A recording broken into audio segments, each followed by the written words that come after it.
네, 오늘 우리에게 주신 하나님의 말씀은 창세기 말씀이 되겠습니다. 3장 17절에서 21절 말씀인데요.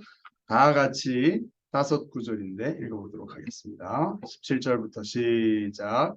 아담에게 이르시되 내가 내 아내의 말을 듣고 내가 내게 먹지 말라 한 나무의 열매를 먹었은즉 땅은 너로 말미암아 저주를 받고 너는 내 평생에 수고하여야 그 소산을 먹으리라.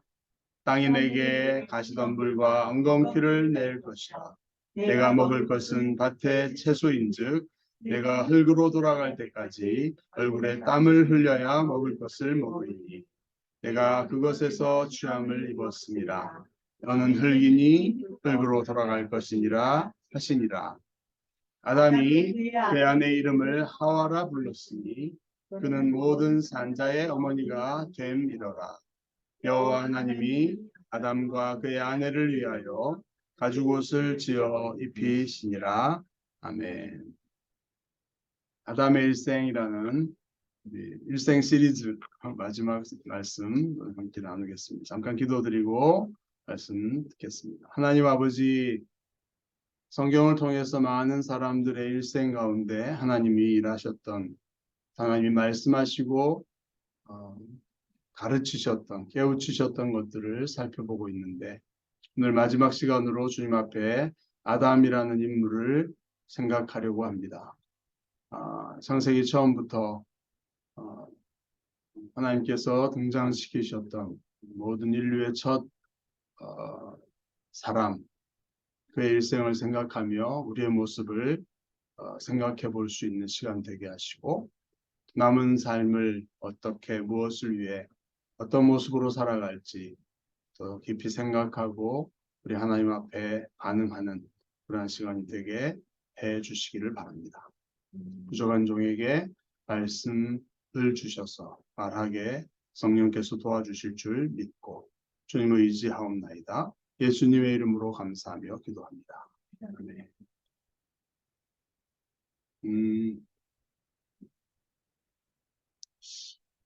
우리의 삶을 살아가는데 어떻게 해서 우리는 살아가게 되었나? 알고는 있죠. 기억은 안 나지만 우리 어머니가 우리를 낳으셨습니다. 아버지와 어머니가 만남을 갖고 사랑을 통해서 우리가 생겨났고 우리가 세상에 태어나게 되었습니다. 기억은 안 나죠. 네, 그렇지만 그렇게 우리의 삶을 시작하여서 던져진 존재로 살아가고 있는데 우리가 과연 어디로부터 와서 어디로 가는 것일까 하는 이런 질문, 이런 생각들은 어느 시대에 어떤 사람이건 도대체 삶이란 무엇이고 생명이 무엇이고 또 주변에서 목격하는 죽음이란 왜 일어난 것이고 그 이후에는 어떻게 되는 것이고 이런 근본적인 인간 삶에 관한 질문들을 던지게 되어 있습니다. 기독교라고 하는 창조주 하나님을 믿고 하는 이 종교에서는 창세기라는 성경 말씀을 통해서 그 답들을 주고 있습니다. 믿거나 말거나 간에 진리라고 알고 믿고 있지만 많은 사람들은 신화라고 생각하거나 받아들이지 않고 있지만 최초에 하나님께서 사람을 창조하셨다 이렇게 얘기를 하고 있죠. 닭이 먼저냐 달걀이 먼저냐 이런 질문은 우리가 살면서 많이 하게 되죠. 어떤 문제들이 발생했을 때 무엇이 원인이냐 이렇게 할 때 닭이 먼저냐 달걀이 먼저냐 이런 질문들을 할 수도 있는데 기독교적인 대답은 뭘까요? 닭이 먼저다. 네, 달걀이 어떻게 생겨날 수 있었겠습니까? 하나님이 달걀을 만약에 처음으로 지으셨다면 생존하기 쉽지 않았을 것입니다. 누군가 돌봐줘야 되고 알을 까야 되고 또 새끼이기 때문에 스스로 먹을 것을 먹을 수 없죠. 그러니까 누군가 먹여줘야 되는 것이 성체가 없이는 새끼가 자라기도 힘들겠죠. 하나님께서는 사람을 창조하셨고 동물들을 성체의 모습들로 창조하셨다. 이것이 창조주 하나님께서 처음에 이 세상을 계획하시고 2000년 이상의 긴 역사 동안에 2000년이 아니라 몇천 년일지 모르겠습니다만은 과학의 발달로 인해서 우주가 어떻게 돌아가고 중력이라는 게 어떻게 해서 이렇게 질서정연하게 되어지고 있고 우주가 계속 팽창하고 있고 이런 것들도 최근에 알게 되었지만 이런 구조를 발견하는 것일 뿐이지 그것을 만들어내거나 창조에 참여하는 것은 인간이 할 수 없었다. 그리고 약간 유사한 것들을 창조해내는 이런 일들은 우리에게 주어진 지혜와 지식을 통해서 하고 있지만 말입니다. 그 가운데 인간이라는 존재는 그렇게 시작되었다. 이렇게 성경은 얘기해 줍니다. 첫 인류였던 아담, 하나님은 그를 땅의 흙으로 사람을 지으셨습니다. 그리고 생기를 그 코에 불어넣으셔서 사람이 생명, 살아있는 존재가 되었다. 살아 움직이게 되었다 이런 뜻이죠. 사람이라는 말로 나와 있지만 이게 이제 아담이라는 말이거든요. 히브리어로 아담이라는 말은 아담아라고 하는 말, 아담이라는 말은 불다, 흙 이런 뜻입니다. 원래. 그래서 하나님이 흙으로 아담으로부터 아담을 이런 표현인데 원래는 우리는 아담이라고 알고 있죠. 근데 이게 이제 사람의 이름을 가리키는 명사이기도 하지만 보통 명사로서 사람을 말하기도 하죠. 그래서 그냥 히브리어로 되어 있는 성경을 보면 이게 아담인지 그 사람의 이름을 말하는 그 한 사람을 말하는 아담인지 인류 전체를 말하는 사람이라는 존재, 흙으로부터 만들어진 붉은 이런 뜻인데 원래 붉은 사람이라는 존재인지 이렇게 모르게 되어 있지만 여기 이제 사람을 지으시고 했을 때 아담을 지으시고 이렇게 되어 있는 거죠. 어쨌든 첫 인류의 이름이 아담이었고 그것은 사람을 대표하는 사람이라는 뜻인데 뭐 이렇게 되어 있습니다. 하나님께서 흙으로 사람을 지으시고 코에 생기를, 생명의 기운을, 숨을, 쉽게 말하면 공기를 숨을 불어 넣으셔서 살아있는 존재가 되었다. 하나님이 에덴의 동산을 또 만드시고 사람을 거기에 두셨다. 그래서 아담의 일생을 생각하면 아담의 나이가 1살일 때, 0살일 때가 사람들은 건강하게 결혼할 수 있고 자녀를 생산할 수 있는 성인으로서 이렇게 하나님이 빚으신 흙으로 만드시고 그 안에 생명을 불어넣으신 그렇게 첫 인류가 시작되었다 이렇게 이야기하죠. 하나님께서는 이렇게 성경을 통해 말씀해 주고 있습니다. 사람이라는 존재는 그래서 흙으로부터 온 육체를 가지고 있지만 하나님의 숨, 하나님의 영, 성령이라고 할 수 있죠. 하나님의 영으로부터 생명의 기운을 생기를 불어넣음 받아서 우리가 살아가. 그래서 영적인 존재, 영혼 이렇게 말하고 있습니다. 그렇게 시작되었을까요, 우리가? 우리도 기억이 나지 않죠? 하나님이 왜 사람을 지으셨을까? 이런 질문들을 신학자들도 많이 해왔습니다. 그런데 창세기 1장에 보면 하나님이 사람을 창조하신 의도와 목적이 나와 있습니다. 하나님이 이르시되 우리의 형상을 따라 우리의 모양, 우리라는 게 등장하는 게 특이하죠. 복수. 하나님이라는 말, 엘로힘이라는 말, 힘이 들어가는 이 끝부분이 복수형입니다. 근데 엘, 하나님, 로힘, 하나님들 이런 존재가 하나님이 이렇게 되어 있는데 이게 복수형인데 또 이르시되는 단수형이거든요.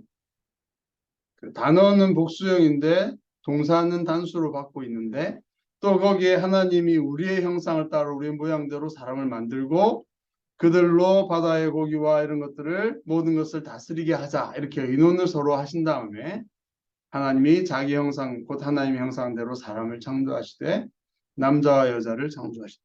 그래서 남자와 여자는 약간 하위 개념이고 사람이라는 존재가 흙이라고 하는 인간이라고 하는 존재인 거죠. 그래서 인간이라는 인류라고 하는 공동체로서의 사람을 만드셨는데 그것은 남자와 여자로 구성되어 있다. 이렇게 이제 할 수 있고 그것은 하나님의 형상대로 창조하셨다. 계획이 그랬고 계획대로 그렇게 창조하시고 그들에게 복을 주시면서 생육하고 번성의 땅에 충만해라. 땅을 정복하고 다스려라.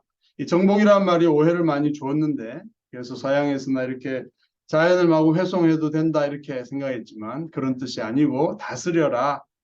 잘 돌보아라.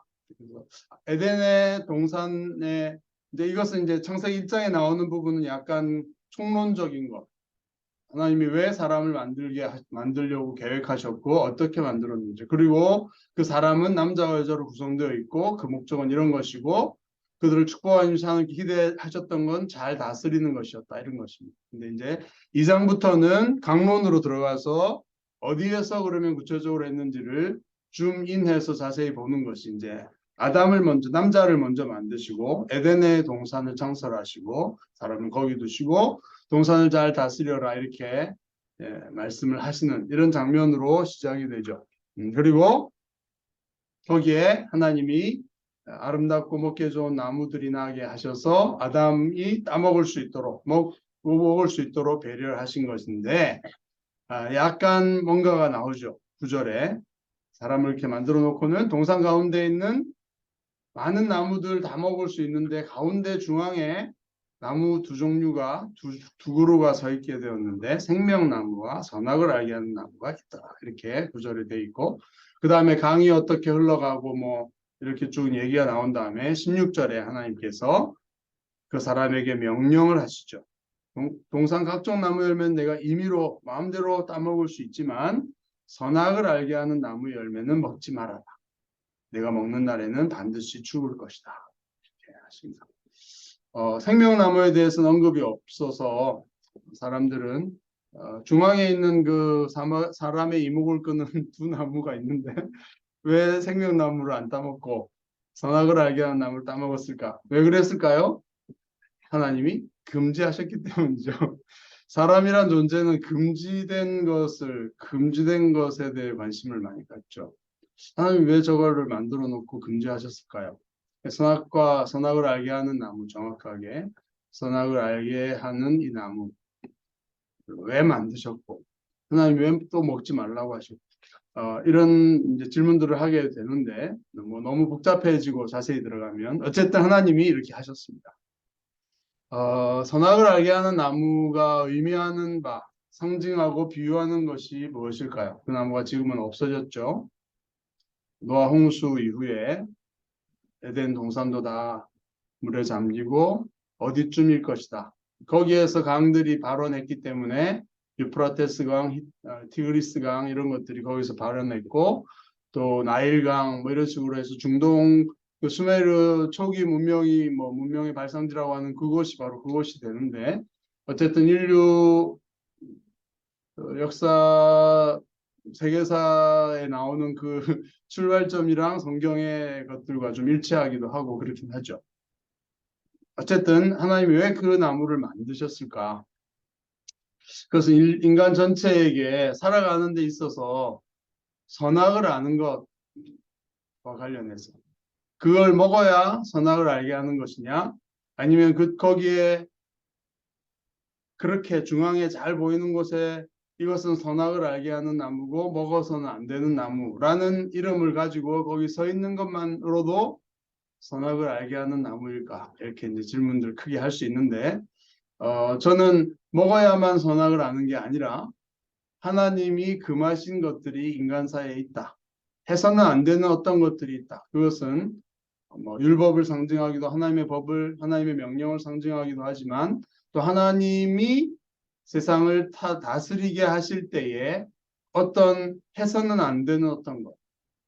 우리가 그 이후에 하나님이 주셨다고 하는 율법들을 통해서 살인하지 말고 간음하지 말고 어떻게 사람들을 해코지하고 사람들을 이용하고 해서는 안 된다. 한마디로 말하면 그런 것을 금하신 것인데, 왜냐하면 사람들이 함께 평화롭게 함께 하나님이 목적하신 대로 조화를 이루고 서로 돕고 사랑으로 살아갈 수 있도록 하나님 의도하셨고, 사람이 하나님의 형상, 대표적인 것이 자유의지라고 할 수 있겠죠. 자유롭게 살아가는 데 있어서 서로를 해칠 수 있는 사람의 욕망이라는 것이 있기 때문에 서로를 해치고 서로를 이용하면서 세상을 파괴할 수 있는 가능성을 가진 존재로 지었다. 하나님이 전혀 범죄치 않는 존재로 프로그램에 따라 돌아가도록 만든 게 아니라 하나님의 형상을 가진 인격적 존재, 자유롭게 뭔가를 할 수 있는, 그렇기 때문에 어떤 금지된 해서는 안 되는 어떤 것들이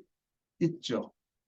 자동차 우리가 잘 타고 다니지만 자동차가 존재하기 때문에 교통 규칙이 있는 것입니다. 차가 한쪽으로만 달릴 수 있다고 하면 우리는 운전하기가 참 운전이 아니죠. 그렇지만 자유롭게 갈 수 있기 때문에 규칙과 금지가 있는 것인 거죠. 이것은 꼭 선악을 알게 하는 나무가 거기 있었냐 없었냐 이게 문제가 아니라 하나님이 금하시는 어떤 해서는 안 되는 것들이 있다. 이것들을 대표하는 것이고, 그것은 우리의 양심에 이미 하나님의 형상을 가진 존재, 그러니까 선악의 지식뿐 아니라 양심이라는 것을 통해서 해서는 안 된다. 우리가 양심은 각각 다를 수 있고 문화별로 시대별로 다를 수 있지만, 그래도 절대자 앞에서 뭔가 스스로 자신의 가슴에 손을 얹으라 이런 게 그런 거죠. 해서는 안 되는 어떤 것들이 있다는 것을 알고 있는 거죠. 그것을 상징하고 그것을 대표하는 것인데, 사람은 어떻게 합니까? 그래서 선악과가 있어서 우리가 범죄한 게 아니라 선악과가 있든 없든 간에 해서는 안 되는 것들이 창조되었고 함께 살아가는 데는 반드시 있는 것이고, 그것을 대표하고 상징하는 것이 선악과일 뿐인 것이죠.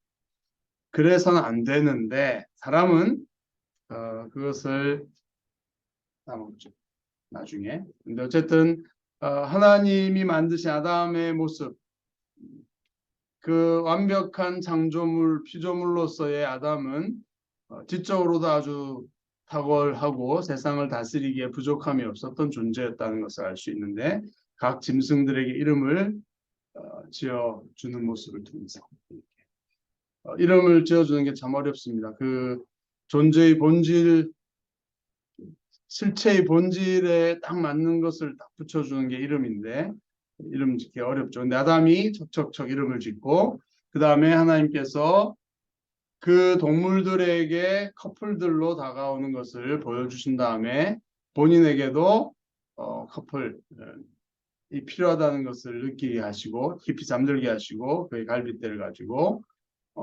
또 다른 종류의 사람을 지으셔서 그에게 데려오시니까, 아담이 이렇게 말을 하죠. 내 뼈 중에 뼈, 살 중에 살. 이게 베스트, 이 최상급의 표현이거든요. 뭐 중에 뭐 이런 것은 히브리어에서 최상의 표현.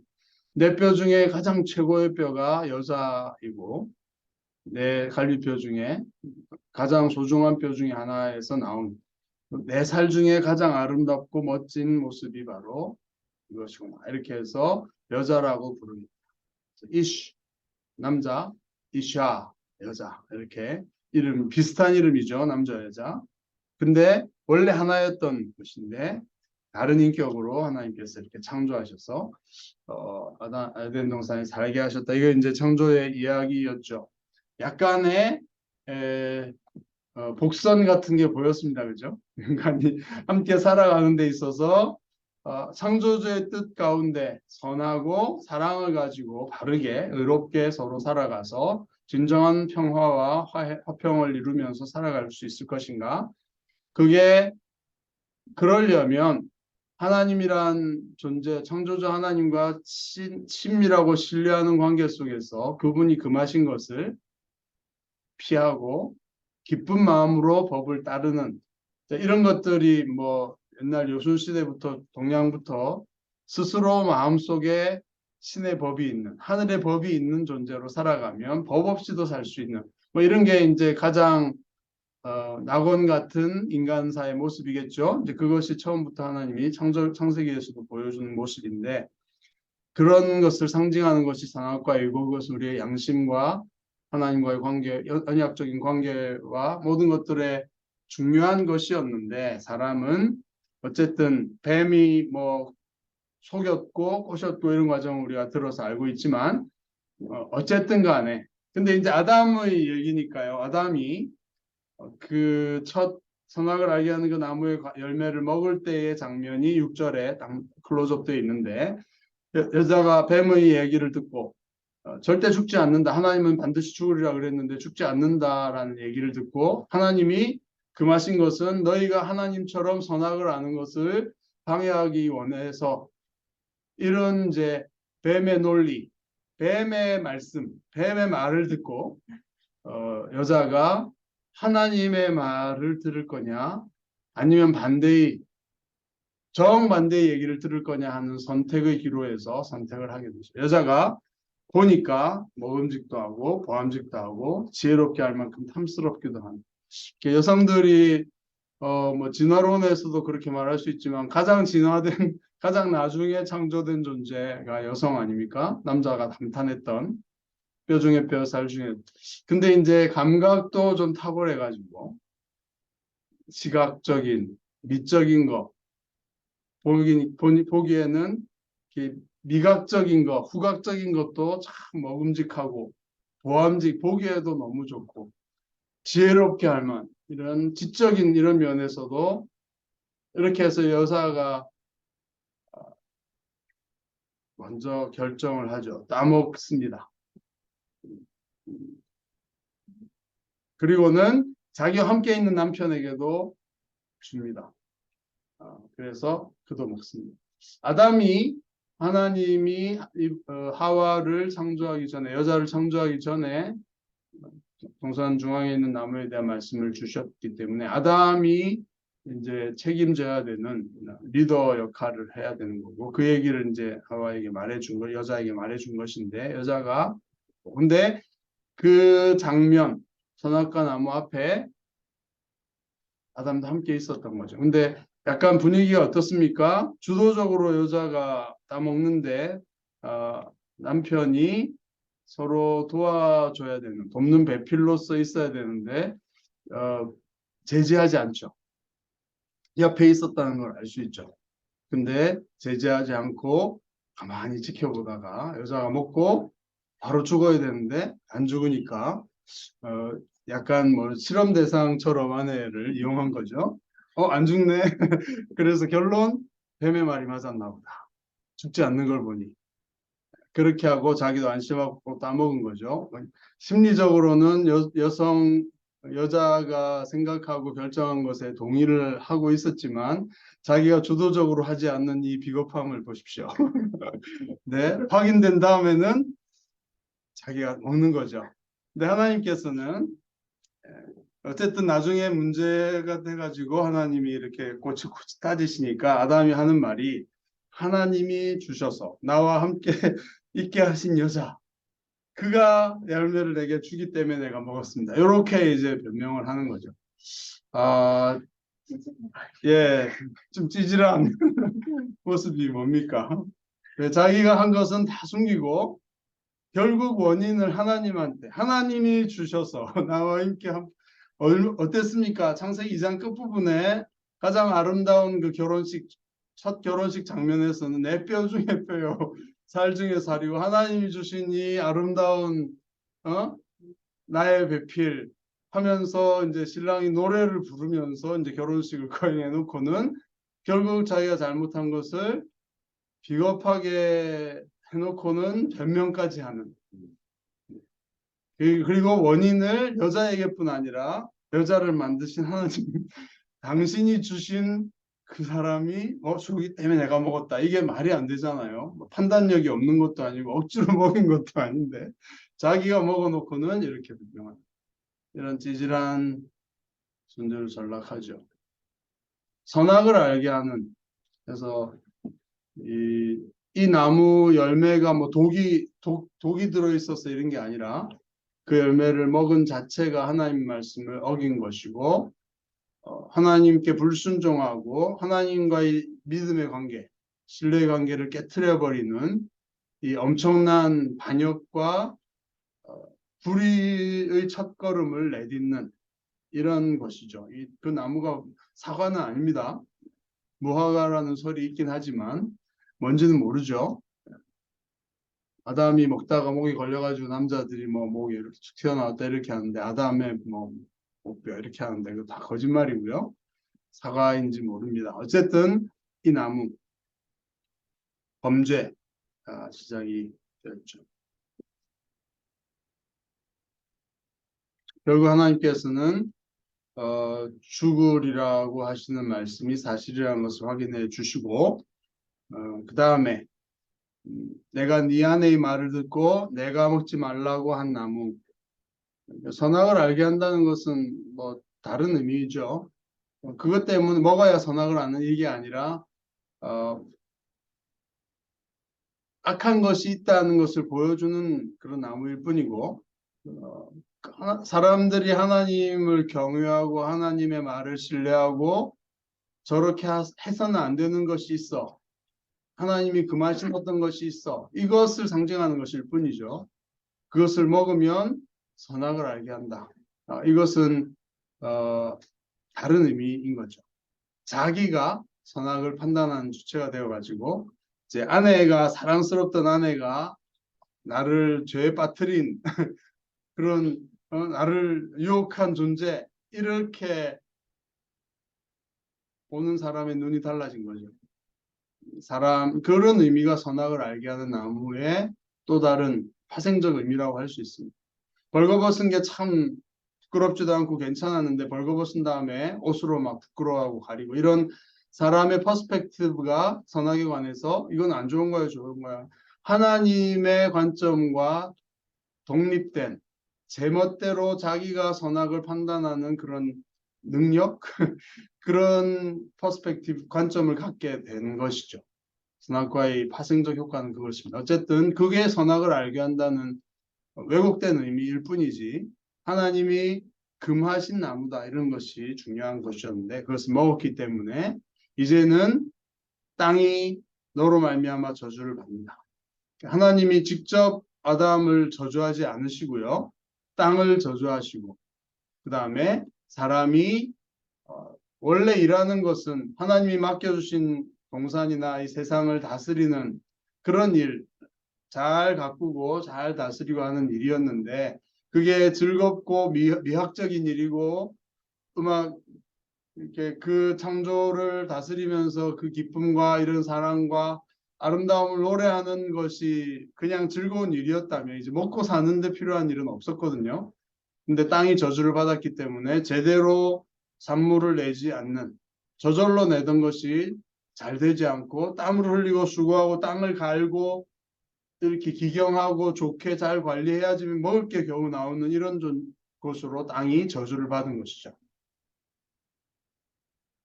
그리고 너는 흙이니 흙으로 돌아갈 것이다. 이제 육체가 죽음을 맞이하게 되는 당장 죽진 않았지만 결국은 죽게 되는 이런 의미였던 거죠. 뱀도 그것을 가지고 속였고 아담도 스스로 속았고 그러나 인간은 흙으로 돌아가는 존재 그리고 영혼과 육체가 분리되어지는 존재 이렇게 전락해 버린 것이죠. 학자들은 사람이 왜 선악과가 왜 만들어졌냐 뭐 이런 것들을 뭐 얘기하면서 이렇게 하는데 어, 어, 저는 이런 것이 신빙성 있는 관점이라고 생각합니다. 어느 일정 기간 동안에 아담이 하나님의 말씀대로 선악과를 따먹지 않았으면 생명나무의 길도 열렸을 것이고 그 영원한 생명으로 나아가는 육체가 타락하지 않은 육체로서 이렇게 영원한 낙원에서 살아갈 수 있는 가능성도 생명나무가 보여주지 않느냐 이렇게 생각할 수 있고요. 그 다음 자녀들이 이제 생육하고 번성해라 이렇게 했기 때문에 자녀들 중에 분명히 아담처럼 범죄했을 사람이 또 생겨났을 것입니다. 그래서 인간이라는 존재가 정말 함께 살아가는 데 있어서 자유를 가진 그 위험성이죠. 그렇다면 아담과 같은 일은 반복되었을 가능성이 계속 있는 것이죠. 그래서 선악과가 만들어졌기 때문에 뭐 문제가 생긴 게 아니고 인간이라는 존재, 자유라는 것을 사용할 수 있는 그 문제, 그것을 이제 보여주는 것이다 이렇게 말할 수 있겠습니다. 이제 우리가 오늘 살펴보려고 하는 포인트는 아담의 일생이 뭐 길긴 했지만 포인트는 이것이었습니다. 그래서 범죄했고 하나님 앞에서 인간에게 하나님의 심판과 죽음이라고 하는 저주가 땅에 임하게 되었다 하는 것들이고, 아담은 그런데 그렇게 흙으로 돌아갈 것이다 라는 말씀 다음에 아담의 반응이 이상한 거죠. 약간 동문서답 같은 반응을 하죠. 아담이 그의 아내 이름을 다시 지어줍니다. 그전에는 결혼식 할 때는 남자와 여자 이샤라고 하는 이름을 지어줬다면 다시 이런 자기의 일생의 심각한 범죄를 지고 다 드러났기 때문에 책임을 지는 거죠. 하나님의 심판 앞에서 죽음을 맞이하게 된 그 존재가 된 다음에 아담의 하는 말이 자기 아내에게 이름을 지어주는 일을 합니다. 다시 아담의 아내에는 이름이 있는데 일반적인 이름 여자라는 이름과 함께 하와라고 합니다. 이 하와라는 게 무슨 뜻이냐면 힌트가 나오죠. 모든 산자의 어머니가 되기 때문에 하와라고 했다. 근데 하와라는 말은 히브리어에 가장 가까운 발음입니다. 이브는 하바, 독일식으로 하면 히브리어를 하바라고 발음할 수 있고 일반적으로 하와, W로 발음하는데 이게 생명이라는 뜻이에요. 하야, 하와 이런 뜻인데 근데 이게 이제 Y, W 뭐 이런 식으로 하니까 이게 발음이 잘 안 돼서 영국계가 이브가 된 겁니다. 이브 이렇게 된 거죠. 독일식 발음에서 하와가 이브가 된 거예요. 하와 발음을 못 해가지고. 그래서 좀 불쌍히 여겨야 됩니다. 영국 사람들 우리는. 근데 우리는 원문에 가까운 발음들을 하고 있죠. 아주 한글의 또 탁월성을 얘기할 수 있는데 어쨌든 생명이라는 뜻의 이름을 지어줍니다. 이게 단순히 그냥 하나님이 결혼을 통해서 자녀들을 많이 낳게 많은 산자들의 어머니, 모든 산자의 어머니가 될 것이기 때문에 이름을 지어줬을까요? 약간 생뚱맞은 상황이거든요. 너무 당연한 얘기잖아요. 결혼해서 첫 인류가 장성한 남녀가 결혼해서 자녀를 낳는 생육하고 번성하는 이것이 이제 하나님이 축복하시고 해야 될 사명 중에 하나고 이런 자연스러운 건데 그거를 갑자기 저주가 아니죠. 심판과 어떤 죽음을 선고받은 상황에서 생명이라고 하는 이름을 지어줬다 아내에게. 예, 그냥 일반적 의미에서 모든 산자의 어머니가 되었기 때문이다. 이렇게 말하는 것은 이 전후 문맥상 잘 맞지 않는. 저는 여기에서 아담의 믿음을 좀 보여주는 것이다. 자기가 실패했고 함께 아내와 망했지만 불순종해서 죽음이라는 것이 인류에게 들어왔고 첫 인류가 죽음을 받아들이게 되었, 죽음이라는 운명을 맞이하게 되었지만 그러나 생명이라고 하는 소망, 뭔가 힌트가 있었던 거죠. 그 앞에 제가 보여드릴 겁니다. 어쨌든 아담은 그럼에도 불구하고 하와와 함께하는 거기에서 생명, 죽음을 선언받은 그 자리에서 생명이라는 고백을 하고 있는 거고, 그 다음에 하나님께서 그 이름을 지은 그 다음 구절에 아담과 아내를 위해서 가죽옷을 지어서 입히셨다. 벌거벗은 게 부끄러워가지고 숨고 이렇게 하면서 나뭇가지로 무화과 잎으로 무화과가 있었던 건 분명합니다. 그 때는 동산에. 근데 또 말라버리고 하죠. 근데 하나님이 가죽옷을 지어서 입혀주시는 최초의 의상도 패션도 하나님이 해주셨는데 그 재료는 가죽옷입니다. 뭐 짐승 하나가 죽었 한 마리인지 두 마리인지 모르겠지만 두 사람이 입을 정도의 가죽을 얻기 위해서 짐승이 죽었다 이런 것이 전제돼 있고 하나님의 가죽옷 반영구적인 옷이니까 가죽옷을 지어주셨지만 거기에는 생명의 피를 흘리는 죽음이라는 것이 전제되어 있다는 힌트가 나오고 이 죽음과 생명이 이렇게 교차되고 있는 것을 봅니다. 근데 이 앞에 15절에 보면 여자에게 하나님께서 묻다가 하나님이 약간 심판의 말씀을 하시다가 인류에게 약속이 뭔가 될 것 같은 이런 소식의 말씀을 알쏭달쏭한 말씀을 하시는 게 뭐냐 하면 내가 너로 뱀과 얘기하신 겁니다. 여자와 원수가 되게 하고 내 후손도 여자의 후손과 원수가 되게 할 것이다.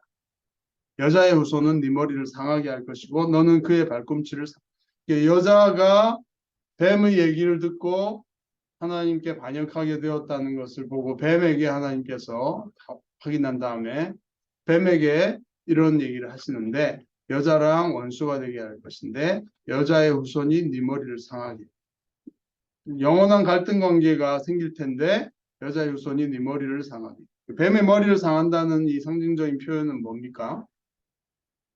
머리를 상하면 죽죠. 근데 너는 그의 발꿈치, 여자의 후손의 발꿈치를 상하게 할 것이다. 결국 뱀의 배후에 있었던 악한 사탄, 악한 타락한 천사의 우두머리였던 사탄이 여자의 후손의 발꿈치를 상하게 할 것이지만 이렇게 상하고 갈등하고 이렇게 죽이고 하는 것까지 가는 이런 엄청난 일이 있을 것이다. 이렇게 얘기를 하지만 그러나 죽음으로 이끌었던 그 뱀, 사탄을 상징하는 옛 뱀이요 큰 용이다 이렇게까지 요한계시록에 표현되어 있는 사탄, 그 세력을 죽음의 세력이라고 할 수 있죠. 사람을 죽음으로 몰아넣은 이 악한 사탄의 머리를 여자의 후손이 짓밟아서 죽이고 죽음을 죽이고 생명을 얻게 하는 어떤 엄청난 전쟁이 앞으로 있을 것이다 하는 알쏭달쏭한 얘기를 해 주셨는데 그 얘기를 옆에서 아담이 들었고 자기가 한 짓에 대한 합당한 땀 흘려야 이렇게 먹고 살고 그래서 우리가 이렇게 일자리를 찾고 땀 흘려야 먹고 살게 되었지만 그러나 생명에 대한 인류가 다 흙으로 돌아가는 존재로 전락해버렸다고 할 수 있겠지만 그러나 죽음으로 이끌었던 뱀을 머리를 짓밟고 죽음을 이기는 어떤 여자의 후손에 대한 희망, 인류 전체에 대한 희망을 주신 것이고 그래서 크리스마스 얘기가 나옵니다. 누가복음 1장에 보면 마리아가 천사에게 가브리엘이라고 하는 천사가 마리아에게 나타나서 이렇게 저렇게 얘기하니까 네가 이제 얼마 있으면 잉태하게 될 것이고 아이를 낳을 것이다 이렇게 하니까 나는 남자를 알지 못하는데 어째 그렇게 얘기했습니까? 성령이 너에게 임하셔서 하나님의 능력이 너를 덮으셔서 네가 잉태하게 될 것이고 그렇게 태어나라 있는 하나님의 아들이라 할 것이고 여자의 후손이라는 것이 이렇게 나타나죠. 갈라디아서에도 때가 차면 하나님이 그 아들을 보내셔서 여자에게서 나게 하시고 이렇게 되어 있습니다. 우리로 아들의 명분을 얻게 하리. 그래서 이제 크리스마스가 우리가 기쁜 것은 인류 전체의 죽음이라고 하는 현실을 극복하고 뛰어넘을 수 있는 여자의 후손이 남자를 알지 못하는 어떤 여자를 통해서 태어난 하나님의 성령으로 잉태된 그 하나님의 아들이 이 땅에 와서 머리를 짓밟기 전에 발꿈치는 상하지만 그것도 죽음이었죠. 십자가의 죽음으로 자신의 죽음을 통해서 죽음을 이기는 다른 말로 하면 다른 성경의 표현에 하면 속전, 랜섬 인류의 빚진 생명의 빚진 그 빚을 자기의 생명으로 갚아주는 그 구원자 리딤하는 속전을 지불함으로써 사람을 값을 지불하고 죽음에서 생명으로 끌어올리는 그렇게 자기의 생명을 값으로 지불하기 위해서 뱀에게 사탄이 이렇게 어떻게 해가지고 죽이지 않습니까? 예수님을 그런 소망이 이루어졌다는 것이죠. 그래서 그것을 아담이 그 얘기들을 들으면서 여자의 후손으로 태어날 것들을 바라보면서 여자에게 이렇게 이름을 지어 주는 거죠. 생명이 여기에 시작된다 하는 것들을 고백한 것이다 알 수 있습니다. 아담을 천국에 가면 만나볼 수 있을까요? 저는 자기의 이런 죄가 다 드러나고 표현은 나오지 않지만 이런 고백을 통해서 볼 때 하나님의 약속을 이제는 붙들고 믿겠다. 하나님의 말을 무시하고 뱀의 얘기를 듣고 결정했던 것을 회개하고 하나님의 말씀대로 그 약속을 붙잡고 생명이라고 하는 이름, 아내에게 생명이라고 하는 이름을 지어줌으로써 모든 생명이 그 여자의 후손을 통해서 다시 인간에게 주어지게 될 것. 그래서 이제 이 초기의 역사 기록 속에서는 몰랐지만 요한계시록 전체 성경을 전체를 보니까 예수님의 부활과 함께 인류가 썩어질 육체가 아닌 새로운 차원의 육체로 부활함으로써 새로운 생명, 그리고 그 생명나무는 요한계시록에 예수 그리스도가 생명나무로서 상징되는 그런 것임을 알 수 있게 되죠. 그 생명이 주어졌다는 것을 알게 됩니다. 가죽옷이라는 것에도 상징이 있죠. 죽음을 통해서 영구한 수치를 가릴 수 있는 옷이 인간에게 주어졌다. 이것도 예수님의 죽음을 가리키는 것이라고 할 수 있겠습니다. 아담은 그렇게 살다가 800년을 지내면서 자녀들을 성실히 낳고 땀 흘려서 자녀들을 기르고 930세를 살고 죽었다 이렇게 되어 있습니다. 이 말씀을 우리가 쭉 보면서 이제 우리 쉼터교회의 마지막 예배를 마무리하면서 우리는 어떤 존재이고 어떻게 살아가야 될 것인가 그런 생각들을 했으면 좋겠습니다. 사는 게 힘들죠? 땀 흘려야 사는 거죠. 그렇지만 하나님은 그런 완벽하지 않은 그런 여정을 통해서 정말 하나님이 주시는 그 말씀이 우리의 생명, 우리가 진정한 화평을 이루는 삶을 위해서 좋구나. 그래서 서로 용서하고 허물을 덮어주고 사랑하고 하는 그런 말씀들, 자세한 말씀들을 예수님이 해주셨잖아요. 그 말씀을 따라 살아가면서 우리의 한계, 죽음이라고 하는 죽음의 흔적과 현상들이죠. 늙고 병들고 감기 걸리고 바이러스 생기고 막 땅이 저주받아서 그런 삶을 살아가지만 하나님이 약속하신 소망, 그것이 밝히 드러난 예수 그리스도 그 안에 있는 영원한 생명에 대한 소망을 가지고 최선을 다해 사랑하고 열심히 수고하고 그래서 사랑으로 의와 정의와 사랑으로 가득한 평화의 나라를 이 땅에 이루어 나가면서 살아가는 자녀들을 낳고 기르고 세상의 아름다움을 바라보고 아름답게 어둠을 밝히고 따뜻하게 해주면서 이렇게 살아갔을 때 하나님이 약속하고 계획하신 새로운 하늘과 새 땅이 예비되어 있다라는 것들을 아담을 통해서 우리에게 말씀해 주셨습니다. 아담은 그렇게 굵직하게 살아갔습니다. 우리도 아담이죠. 우리도 사람입니다. 우리의 삶이 이 안에 포함되어 있습니다. 그렇지만 각자가 어떤 선택을 하느냐 하는 것은 우리의 삶의 질적인 부분들을 좌우해주는 그런 것이다 할 수 있겠습니다. 잠깐 기도할까요? 말씀 생각하면서 기도하고 마치겠습니다. 하나님, 흙에서 시작된 우리의 육체이지만 우리의 영혼이 하나님의 형상을 가진 존재로 지어졌고 또 여러 가지 실패와 실수와 잘못들도 범하지만 그러나 우리에게 말씀하심으로 우리의 길을 보여주시는 그 하나님의 인도하심 가운데 오늘을 또한 아담의 후예로서 저희는 살아갑니다. 저희의 빛이 되어주시는 주 예수 그리스도께서 성령으로 함께 하셔서 이 땅에 주의 의와 주의 사랑을 드러내며 어둠을 밝히며 많은 사람들에게 이 소망을 주면서 또 이 소망을 가지고 정말 멋지고 아름답게 살아감으로써 우리의 스토리, 삶의 스토리를 통해서 좋은, 선한 그런 아름다움을 만들어내는 우리의 일생이 되게 하여 주시옵소서. 예수 그리스도를 선물로 주시고 생명의 소망을 주신 하나님 감사와 찬양을 드리며 예수님 이름으로 감사하고 기도드립니다. 아멘.